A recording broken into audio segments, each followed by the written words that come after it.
Alam ko na, no, kung bakit ako tinanggal, no? Ramdam ko na yan. Napansin ko po kagabi, bakit ako'y wala na dito? Diba?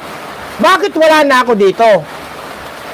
Siguro, ang mga ito ay nagalit na naman sa akin kung ilang piraso ito. No po?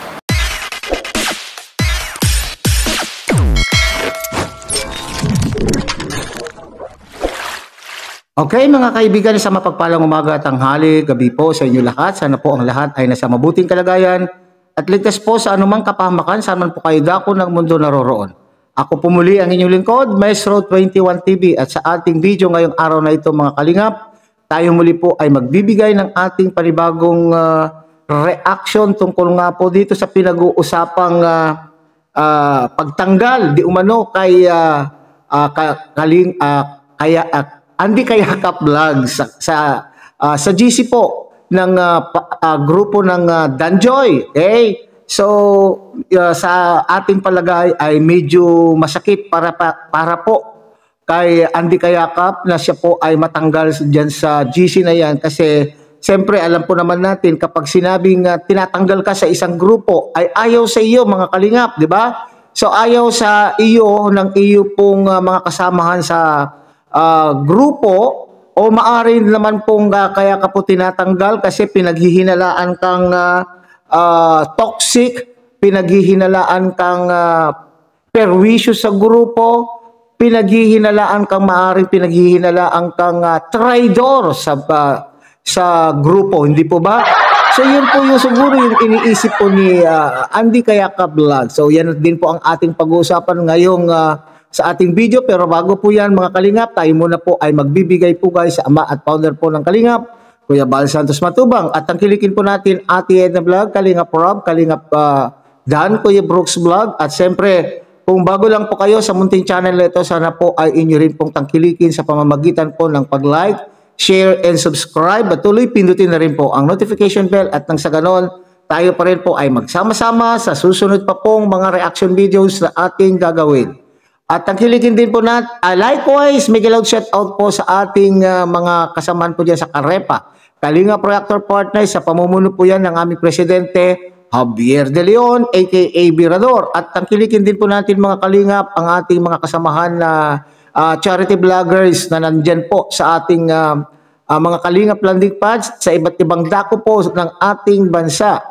And sa inyo rin po mga kalingap subscribers, solid supporters, and solid sponsors.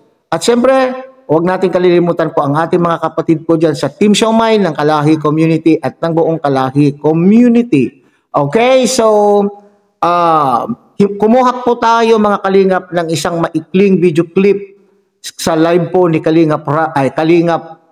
sa live po ni Andy Kayakap Vlog, at ito nga po ang ating pag-uusapan. Okay? So sabay-sabay muna natin panuorin mga kalingap ang naturang video clip bago po ang ating pagbibigay po ng reaction. Bago po ako mag-umpisa, mga kababayan, sa ating i-discuss, gusto ko lamang pong ipaalala. Ano? Gusto ko lamang pong sabihin at ipaalala at inyo pong unawain. O, may mga kadanjoy na ba tayo dyan? Marami na ba tayo dyan kasuporter ng Danjoy? Gusto ko lamang pong ipaunawa sa lahat na sumusuporta sa Danjoy na ganito, no? Sana po maunawaan ninyo ang ibig kong sabihin. Baka mamaya sasabihin na naman na iba dyan, madamot siya Andy Kayakap Vlogs. Masama ugali ng Andy Kayakap Vlogs. Bakit ganyan si Andy Kayakap Vlogs? Sari-sari na naman ang ibabato sa akin. No?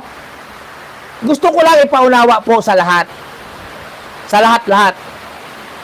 Na? Bakit ganun? No po? Ito, una. Okay po mga kalingap, mga kababayan. Ako pa ba ang mali sa nangyayari? Diba? O baka mamaya dyan ha, may magsasalita na naman ha. Ibas na naman ninyo ako. Gusto ko lang ipaliwanag sa ating mga Solid Danjoy, mga kababayan, no? Baka isipin ng iba na ako na naman ang mali na naman, may magsasabi na naman sa inyo, paliliwanagan na naman kayo, ako na naman ang mali. Ano po? Ganito po 'yan, mga kababayan. No, ganito po 'yan. Saan po ba kayo papanig?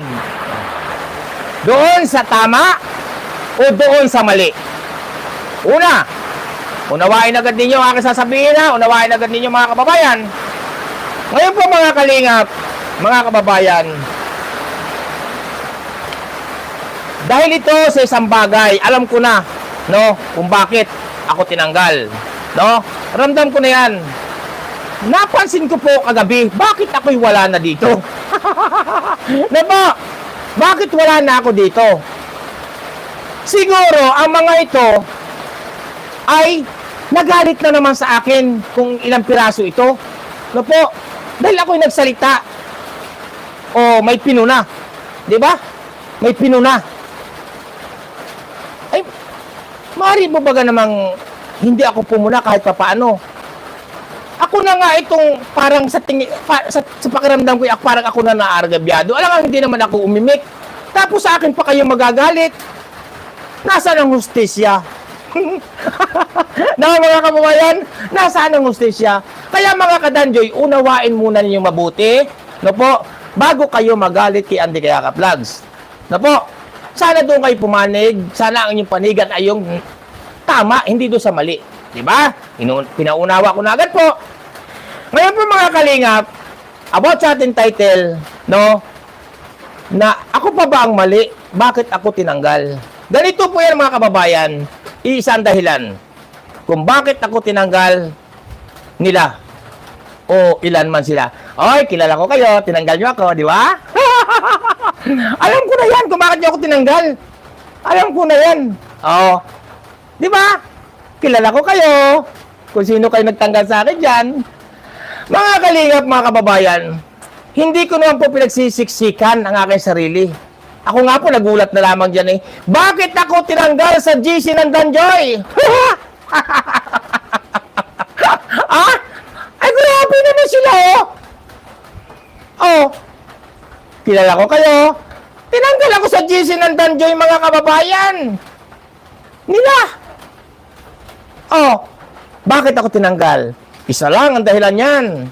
At kilala ko kayo.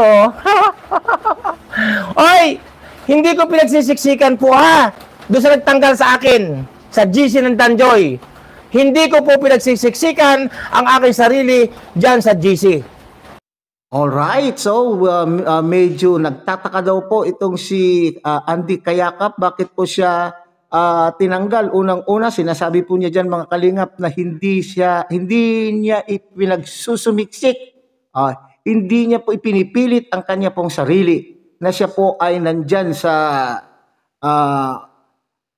po sa GC na yan. Ibig sabihin, okay lang naman po sa kanya, pero hindi niya po mawari kung ano po ang naging layunin, ano nga ba po yung nagawa po niyang kasalanan, at siya po ay tinanggal. Kaya nga sabi ko kanina, mga kalingap, ay kung tayo po ay nasa GC, ang masaklap dyan po, lalo-lalo na po kung ikaw ay tinanggal na wala man lang pasabi sa iyo, maaaring ikaw ay napaghinalaang traidor. O maaaring ikaw ay sa piling po nila ay ikaw ay pabigat sa grupo. O maaaring ikaw ay pabigat. Ano pa yung isa pa dyan na sinabi ko kanina, mga kalingap? Maaaring ikaw ay hindi nakakaatulong o wala kang ambag doon sa organisasyon na yan. Hindi po ba, mga kalingap? So yun po siguro yung katanungan po dyan ni Andy Kayaka Vlogs na bakit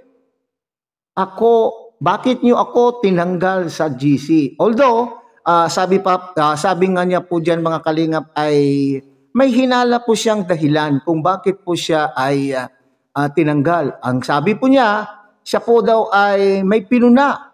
Nagbigay lamang ng komento doon sa isang bagay na maaring yung kabilang panig naman po o karamihan po mga kasamahan po nila doon sa loob ay hindi konforme doon sa puna ni Andy Kayaka Vlog. Pero ayon po sa kanya, yung yung puna po na yun ay alam po niya sa sarili po niya, ganun po naman talaga dalawa pong bagay po lamang So kapag tayo po ay may pinupuna at paniwala po tayo sa ating sarili na tayo po ay tama, pero sa kabilang banda po naman ay yung mga hindi naniniwala sa ating sinasabi ay maaaring tayo po ay mali. Hindi po ba? Ganun lang po yan mga kalingap. So, kung ating pong babalikan ang mga nagdaan panahon mga kalingap, alam po natin na itong si Andy Kayakap Vlog ay diretsahan kung siya po ay may sasabihin.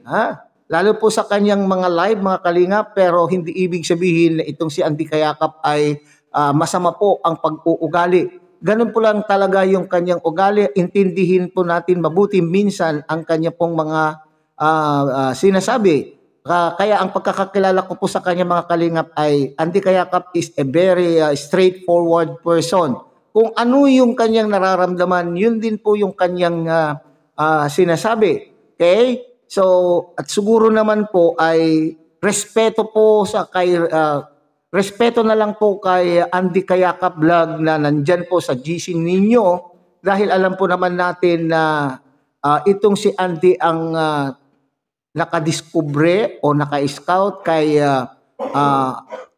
Joy Diwata. Hindi po ba mga kalingap? So karapatan din po niya or isa po sa mga tao na